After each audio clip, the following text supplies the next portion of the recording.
नमो अर्हन्ताण। नमो सिद्धाणं। नमो आयरीयाणं। नमो अध्यायाणं।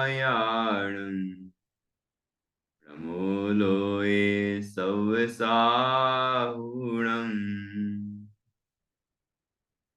मङ्गलं भगवान् वीरो मङ्गलं गौतमो गणी।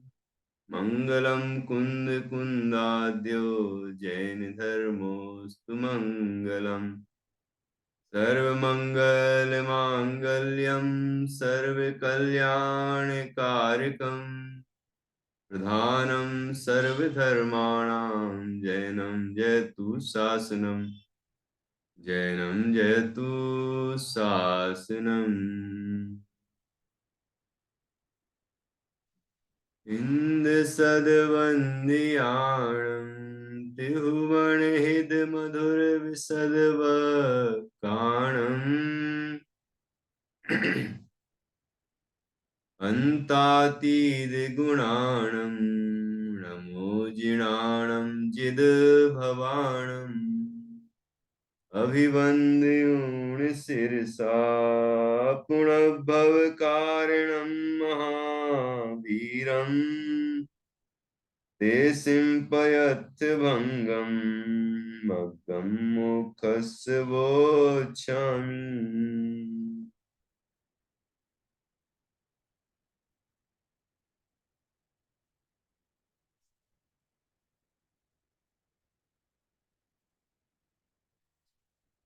आचार्य श्री कुंद कुंद देव द्वारा रचित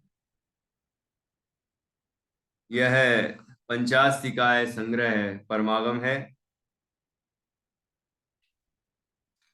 इसका द्वितीय श्रुत स्कंद या तीसरा महाधिकार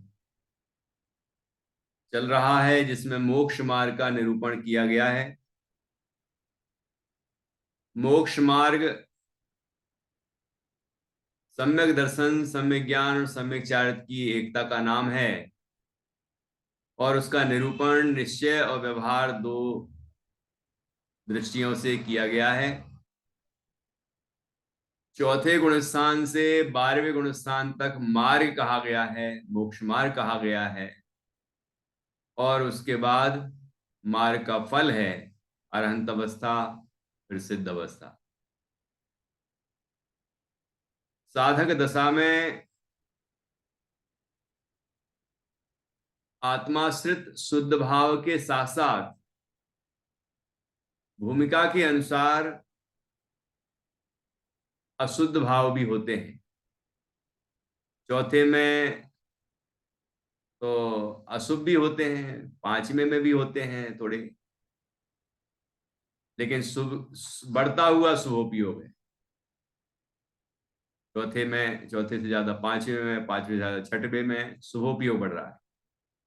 उसके बाद फिर शुद्धोपयोग की मुख्यता है, विशेषता है। सातवें से शुद्धोपयोग विशेष होता है। तो जैसे जैसे शुद्ध भाव की वृद्धि होती है, वैसे वैसे शुभ भाव, शुभ विकल्प धीरे धीरे कम होते चले जाते। और एक समय ऐसा आता है कि 12वें गुण स्थान में कि शुभ भावों का भी, कोई भी विकारी परिणामों का भी सर्वथा अभाव हो जाता है, और पूर्ण शुद्ध परिणाम प्रकट हो जाता है, पूर्ण वितराग हो जाते हैं 12वें गुण स्थान। उसके बाद अरहंत अवस्था, जो अनंत चतुष्टय से संपन्न होती, वितरागता, सर्वज्ञता होती है, अनंत आनंद होता है।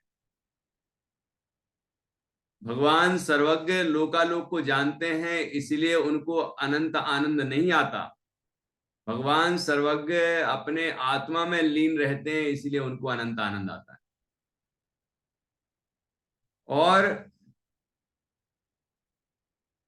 दुख के सारे कारण समाप्त हो गए। दुख का कारण यह भी है अल्पज्ञता। यदि कोई कम जान पाता हो तो भी उसको दुख हो सकता है। यद्यपि दुख का मूल कारण तो मोह ही है, ठीक है ना। मोह का अभाव हो गया तो 12वें गुण स्थान में पूर्ण सुख हो गया, उनको दुखी नहीं कहते। लेकिन अनंत कब कहेंगे, अनंत सुखी कब कहेंगे, कि जब केवल ज्ञान प्रकट हो जाता। तो केवल ज्ञान भी हो गया, केवल दर्शन भी हो गया, अनंत वीर भी हो गया, ठीक है ना। और उसके बाद फिर सिद्ध अवस्था में अन्य आघाती कर्मों का भी क्षय हो गया। तो अब कोई भी मोक्ष अवस्था में कोई भी ऐसा निमित्त नहीं है कि जिसके कारण दुखी हो सके जीव, ठीक है ना। सारे परिणाम खिल गए हैं, आत्मा का पूर्ण स्वभाव प्रकट हो गया है, ऐसी मोक्ष अवस्था प्रकट होती है। और आनंद तो आत्मा के आश्रय से ही आता है। सकल गे ज्ञायक तदपि निजानंद रस लीन, ठीक है। इस तरह यहाँ पर मोक्ष मार्ग की चर्चा चल रही है, जिससे मोक्ष की प्राप्ति होती है। कल हमने चर्चा की थी कि मोक्ष मार्ग में जो सम्यक, जो दर्शन ज्ञान और चारित्र हैं, दर्शन ज्ञान और चारित्र हैं, ये बंध के कारण भी हैं और मोक्ष के कारण भी। ये कैसे? तो खुलासा किया था, दो तरीके से बंध के कारणों में दो तरीके बताए थे, दो दृष्टियां बताई थी। यदि दर्शन ज्ञान चारित्र मिथ्या हो, मिथ्या तो सहित हो, मिथ्या दर्शन ज्ञान चारित्र, तो पाप का बंध होता है। यदि दर्शन ज्ञान चारित्र सम्यक से सहित हो, लेकिन शुभ विकल्पों से भी सहित हो, पंच परमेष्ठी रूप प्रशस्त राग, प्रशस्त द्रव्य के आश्रित हो उपयोग, है ना। पांच परमेष्ठियों की श्रद्धा, देवसा सूर्य की श्रद्धा, ये प्रशस्त द्रव्य कहा, देखो कितना सुंदर शब्द दिया। पर द्रव्य तो हम और आप भी हैं, ये सब जो धन संपदा और मकान जायदाद सब है, ये भी पर द्रव्य हैं। और पंचेंद्री के भोग भी पर द्रव्य हैं, और पंच परमेष्ठी भी पर द्रव्य हैं। लेकिन पंच परमेष्ठी को प्रशस्त द्रव्य कहा, ख्याल में आया कि नहीं आया? प्रशस्त द्रव्य कहा, क्यों? कि पंच परमेष्ठी प्रशस्त भाव के निमित्त हैं। जो द्रव्य प्रशस्त भाव का अर्थात शुभ भाव का निमित्त हो, जिसके निमित्त से जीव को प्रशस्त परिणाम, शुभ परिणाम होते हो, कसायों की मंदता होती हो, विशुद्धि बढ़ती हो, वे सभी द्रव्य प्रशस्त द्रव्य हैं। ख्याल में आएगी नहीं?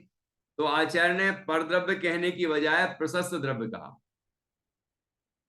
और जो बाकी सब हैं, है ना, वे सब अप्रशस्त द्रव्य हैं, जो पाप बंध के कारण हैं, ठीक है। मिथ्या तो सहित हैं, जो दर्शन ज्ञान चारित्र, वे सब पाप बंध के कारण हैं। इस तरह सुंदर चर्चा आई।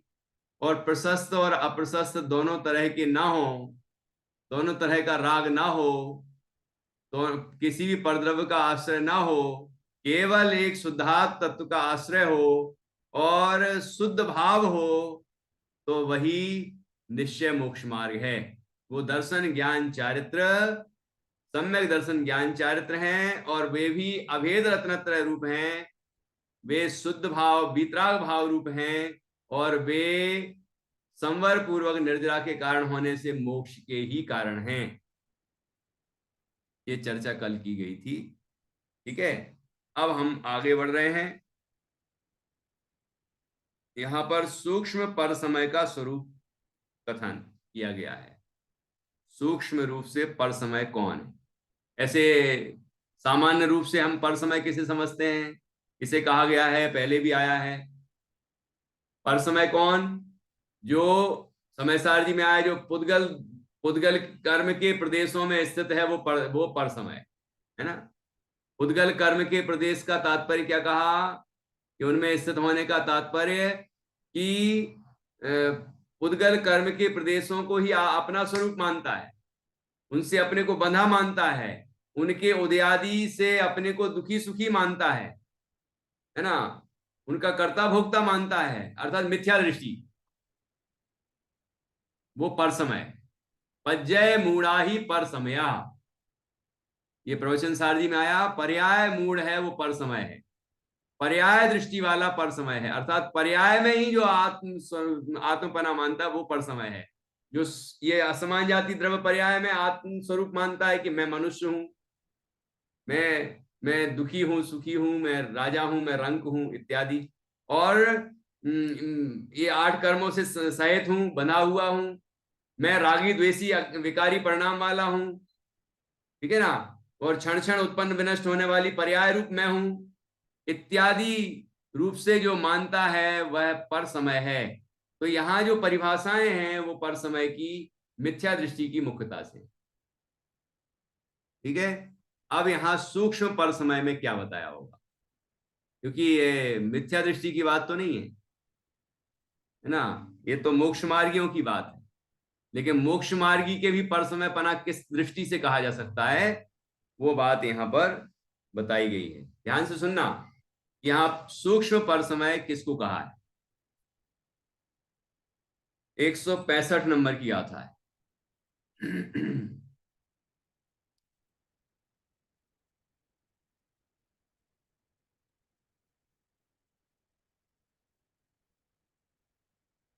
अण्णाणादो णाणि, अण्णाणादो णाणि, जदि मण्णदि, यदि मण्णदि शुद्ध संप संपवो शुद्ध संपवो मण्णदि शुद्ध संपयो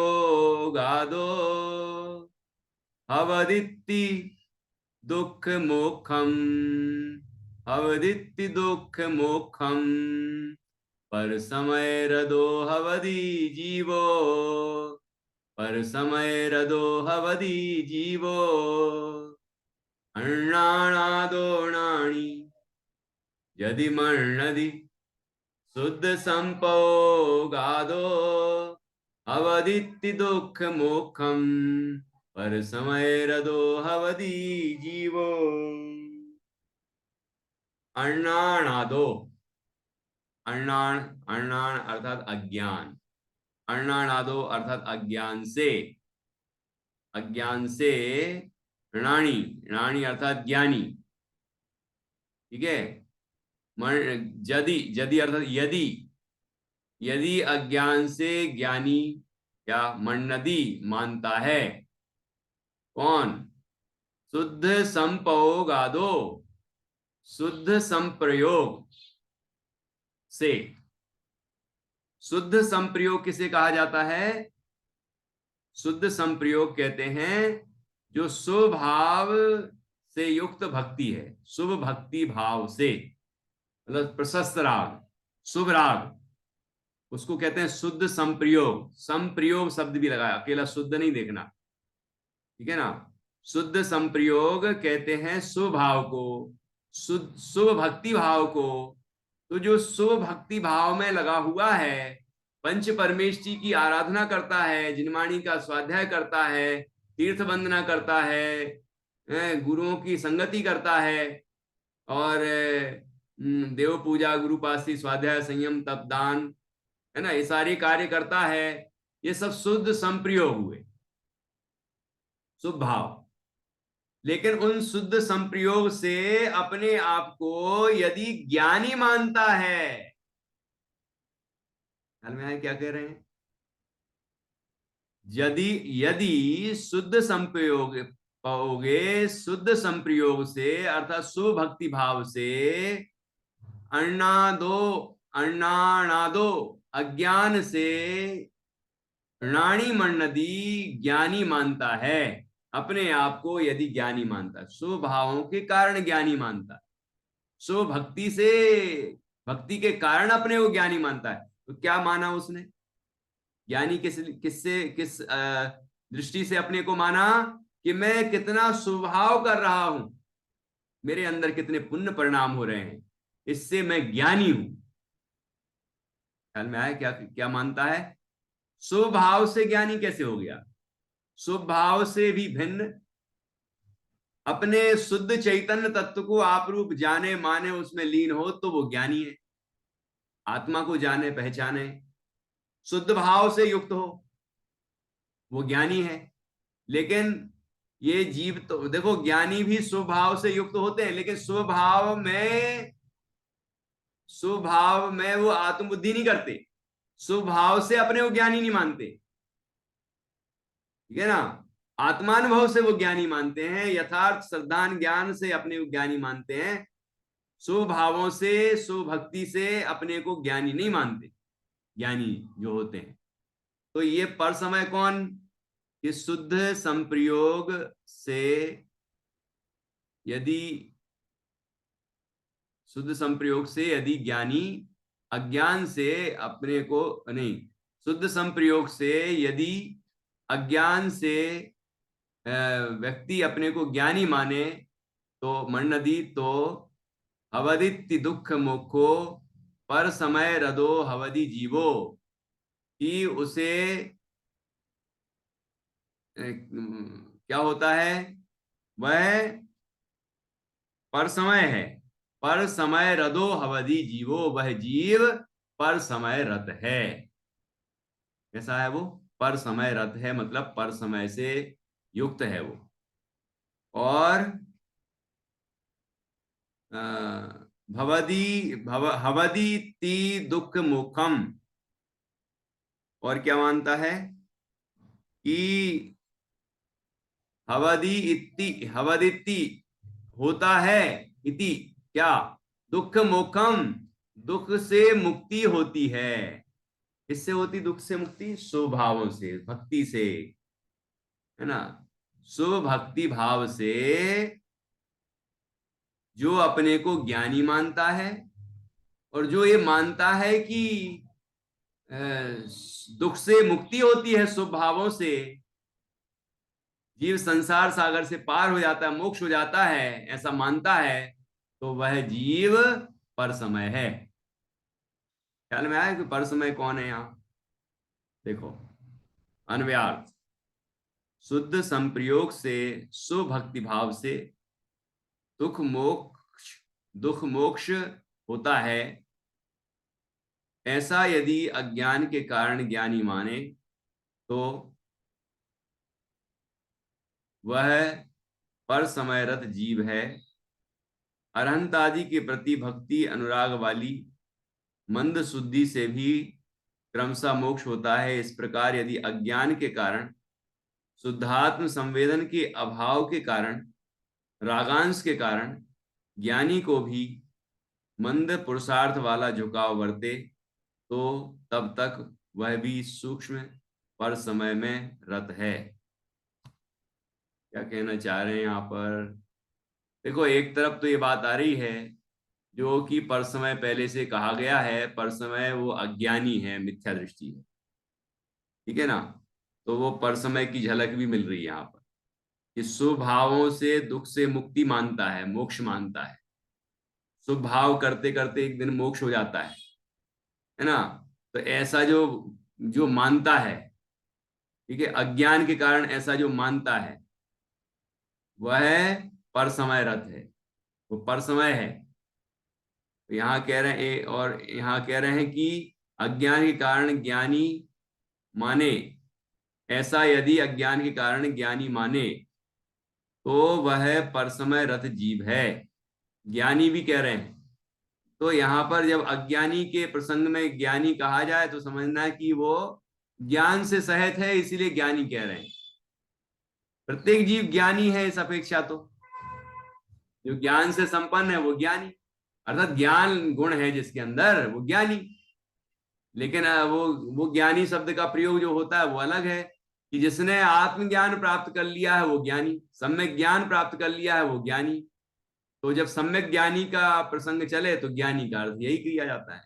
तो यहां तो ये दूसरा प्रयोग है, ठीक है ना।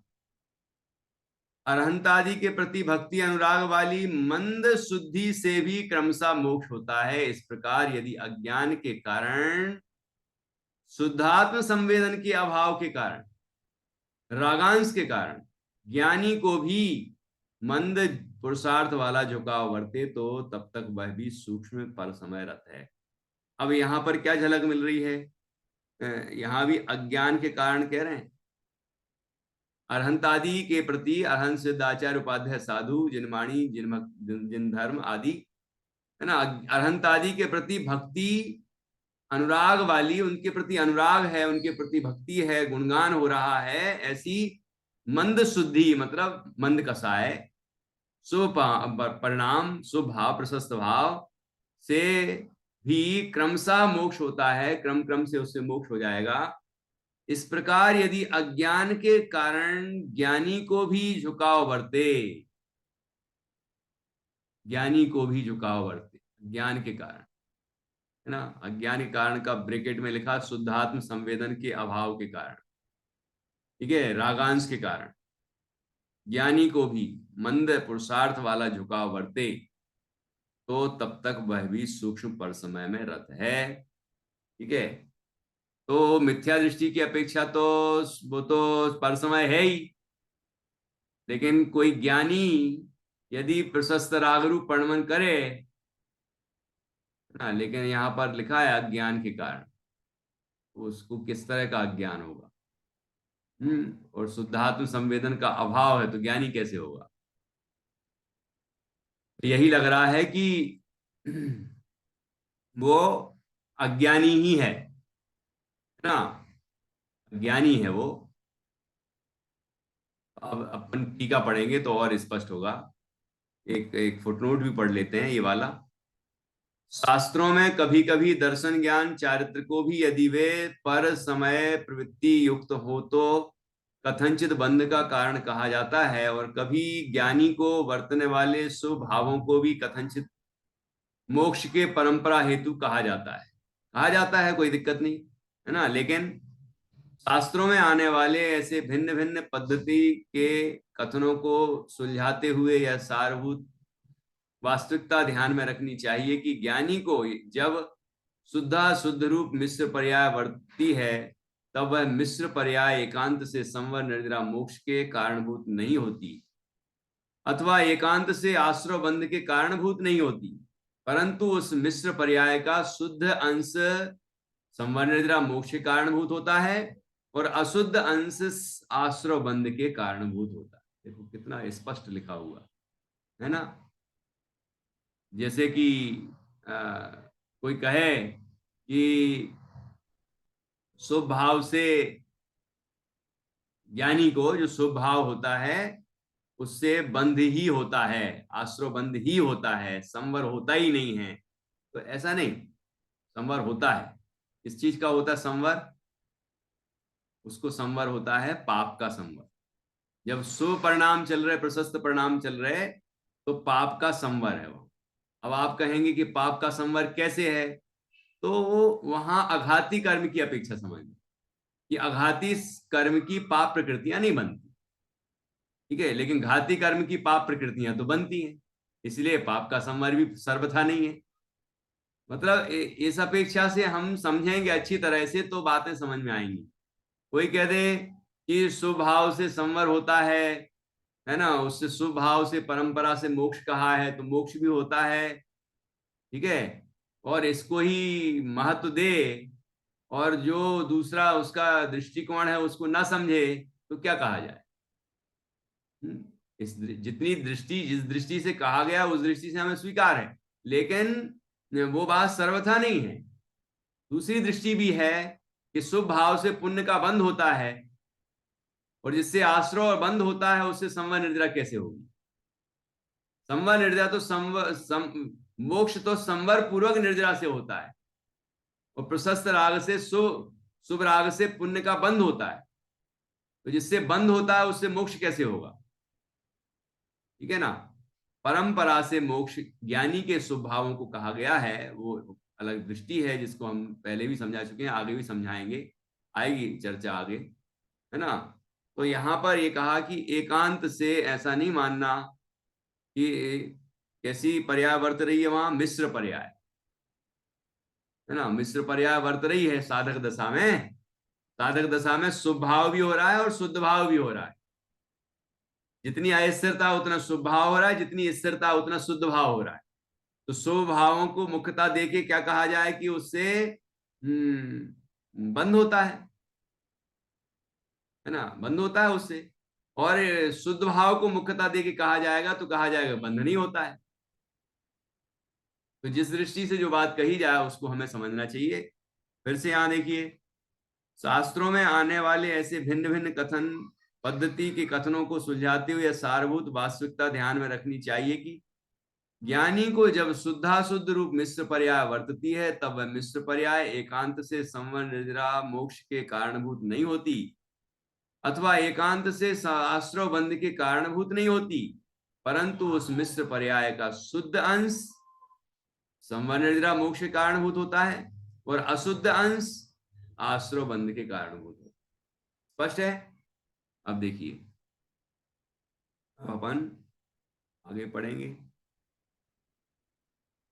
टीका, सूक्ष्म पर समय,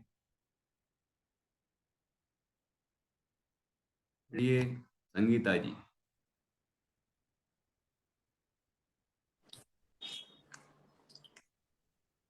टीका, यह सूक्ष्म पर समय के स्वरूप का कथन है। सिद्धि के साधनभूत ऐसे अरहंतादि भगवंतों के प्रति भक्ति भाव से अनुरंजित चित्तवृत्ति वह यहाँ शुद्ध संप्रयोग है। अब अज्ञान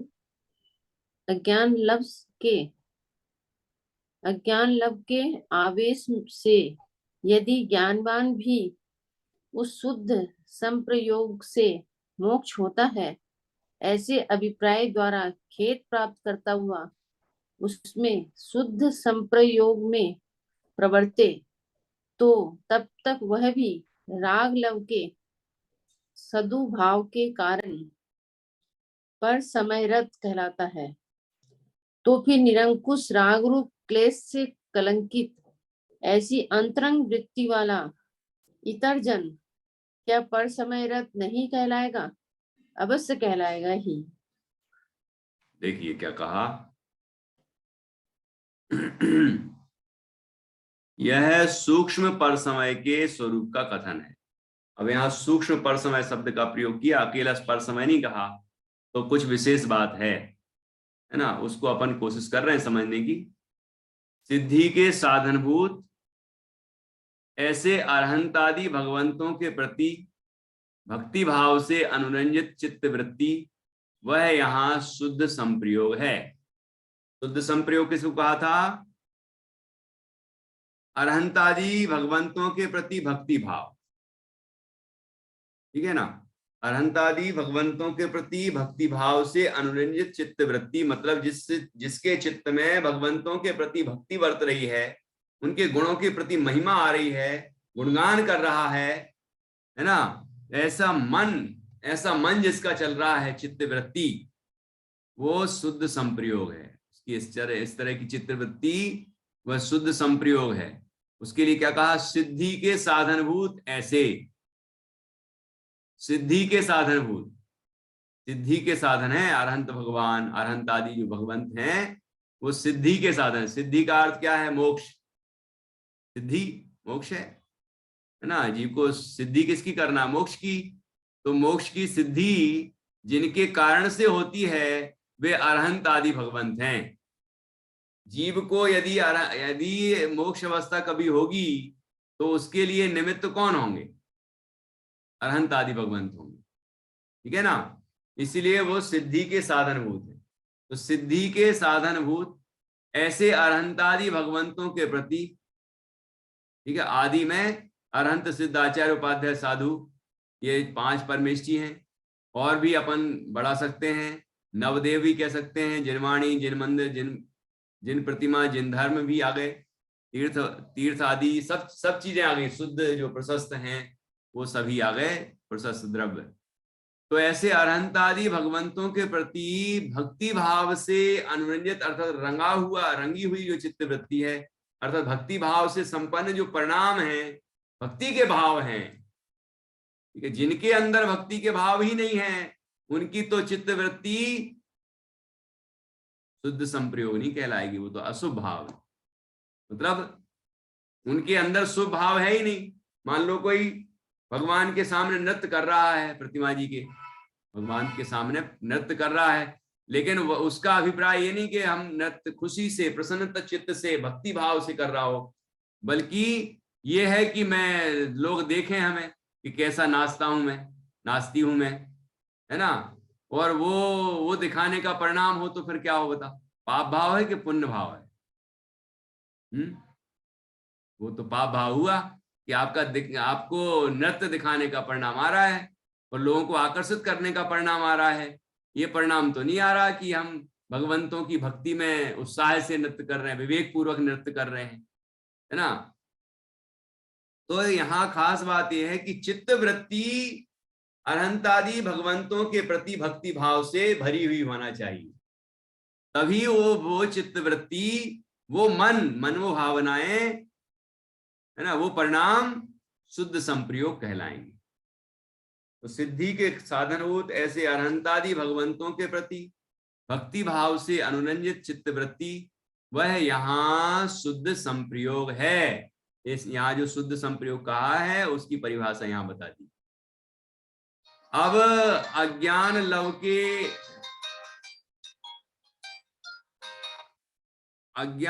के आवेश से, अब अज्ञान लव अर्थात अंश, थोड़े से भी अज्ञान के कारण, अज्ञान लव के आवेश से अर्थात किंचित मात्र अल्प अज्ञान मात्र से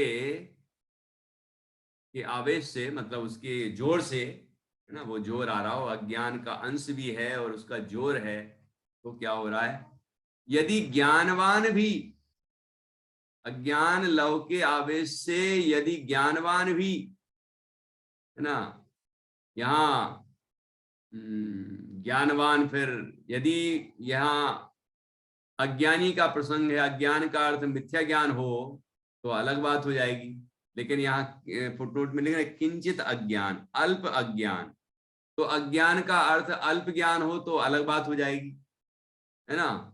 लेकिन अभी तक जो दिख रहा है मुझे, वो तो यही दिख रहा है कि अज्ञान वो मिथ्या ज्ञान ही होगा, ठीक है। तो यदि तो फिर ज्ञानी का अर्थ क्या होगा, ज्ञानवान का अर्थ क्या होगा, तत्व ज्ञानी होगा, मतलब जिनवाणी के आश्रय से उसे ज्ञान तो हो गया है, वो सब समझता है ना, कि मोक्ष मार्ग क्या है, कौन से परिणाम बंध के कारण है, कौन से मोक्ष के कारण है, सब बातें समझता है। लेकिन उसके भी यदि वो शुद्ध संप्रयोग चल रहे हैं, है ना, भक्ति भाव चल रही है, और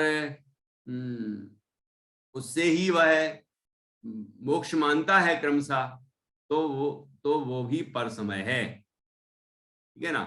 देखो, अब अब अज्ञान लव के आवेश से यदि ज्ञानवान भी उस शुद्ध संप्रयोग से मोक्ष होता है, ऐसे अभिप्राय द्वारा खेद प्राप्त करता हुआ उसमें शुद्ध संप्रयोग में प्रवर्ते, शुद्ध संप्रयोग से मोक्ष होता है ऐसे अभिप्राय द्वारा कि उससे मोक्ष होता है, ऐसी अभिप्राय है, मान्यता है, ऐसे अभिप्राय द्वारा खेद प्राप्त करता हुआ उसमें शुद्ध संप्रयोग में प्रवर्ते, तो तब तक वह भी राग लव के सद्भाव के कारण पर समय रत कहलाता है, कि वो भी पर समय रत है ना, पर समय की ओर उसका झुकाव है, पर समय में स्थित है वो, ठीक है ना। तो तब तक वह भी राग लव के सद्भाव के कारण पर समय रत कहलाता है। ये खेद प्राप्त करता हुआ क्यों लिखा, ऐसे अभिप्राय द्वारा खेद प्राप्त करता हुआ उसमें प्रवर्ते, कि जो प्रशस्त राग है उसमें भी तो आकुलता ही है, शुभ राग है उसमें भी तो आकुलता है ना, तो उतने उसको भी यहाँ खेद कह सकते हैं। ऐसे अभिप्राय द्वारा खेद प्राप्त करता हुआ उसमें शुद्ध संप्रयोग में प्रवर्ते तब तक वह भी राग लव के सद्भाव के कारण पर समय रत कहलाता है।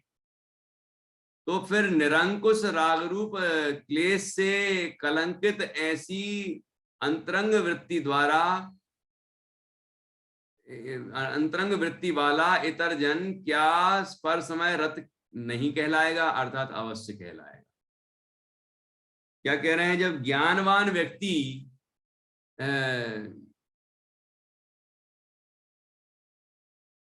शुद्ध संप्रयोग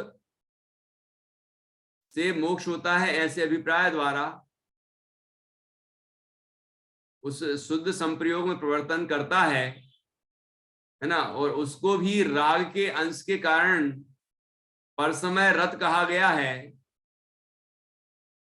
तो फिर जो निरंकुश राग रूप क्लेश से कलंकित है, मतलब जिसकी कोई मर्यादा नहीं है, इस तरह का राग, मतलब उसमें उत्साह बरत रहा है, तीव्र राग है, निरंकुश राग रूप क्लेश से कलंकित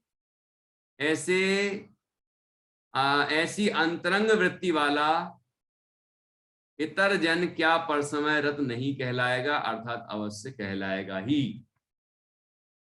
ठीक है, अभी देखो यहाँ पर 5वें नंबर का फुटनोट है, यहाँ कुछ जयसेनाचार्य देव ने कुछ विशेष बात कही है, उसको हम पढ़ते हैं और स्पष्ट हो जाएगा विषय। अभी पूरा स्पष्ट नहीं हुआ है ना, अभी स्पष्ट होता जा रहा है, लेकिन धीरे धीरे।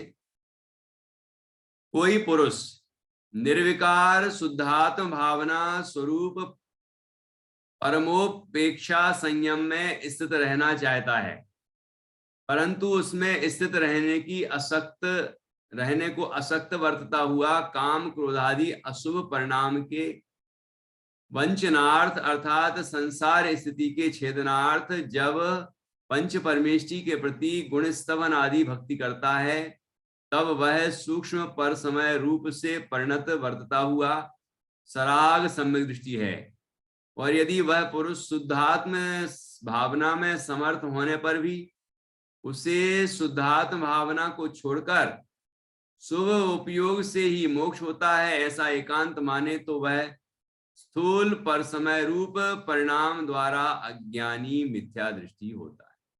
थोड़ा और स्पष्ट हुआ यहाँ आचार्य क्या कहना चाह रहे हैं, है ना। ये जयसेनाचार्य की टीका में यहाँ भी है, अपन पढ़ेंगे, ये दिया है मेरे पास है टीका। तो यहाँ पर जो ऊपर ज्ञान लव कहा था, ये अज्ञान लव, और यहाँ कहा था कि खेद प्राप्त करता हुआ भी उसमें वर्त रहा है, एक तो उसकी बात कही थी। वो जब पर समय रत है तो जो निरंकुश राग रूप क्लेश से कलंकित है वो पर समय रत क्यों नहीं कहलाएगा। अब इससे क्या स्पष्ट होता है, जयसेनाचार्य